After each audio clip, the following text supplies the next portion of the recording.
দেশপ্রেম কাকে বলে সেটা হাদি ভাই আজকে প্রমাণ করে গেছেন আলহামদুলিল্লাহ।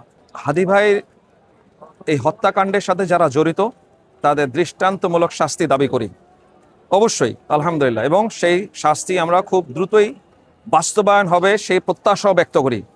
যারা এর সাথে জড়িত, যে অপশক্তি এর সাথে জড়িত, সকলকেই এর দায় এদেরকে জরুরিভাবে গ্রেফতার করা এবং আইনানুগ ব্যবস্থা গ্রহণ করা এবং ফাঁসির কাস্টে তাদেরকে ঝুলানোর ব্যবস্থা করা হোক। হাদি এমন একটা মানুষ ছিলেন, এমন একটা চরিত্রের অধিকারী একজন ব্যক্তি ছিলেন যেটা বলে শেষ করা যাবে না। আলহামদুলিল্লাহ, অসম্ভব দেশপ্রেমিক একজন ব্যক্তি ছিলেন।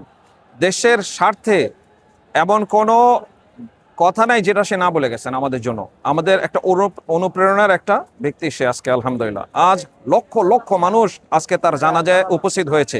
এটাই প্রমাণ করে যে হাদি আমাদের কাছে কি মেসেজ দিয়ে গেল।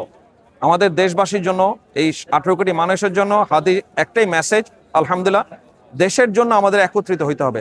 দেশ প্রেম, দেশের জন্য ভালোবাসা, দেশের মঙ্গলের জন্য, দেশের জন্য আমাদের যতটুকু স্যাক্রিফাইস করা দরকার, জীবন উৎসর্গ করার প্রয়োজন হলেও জীবন উৎসর্গ করতে আমরা দ্বিধা করবো না ইনশাআল্লাহ।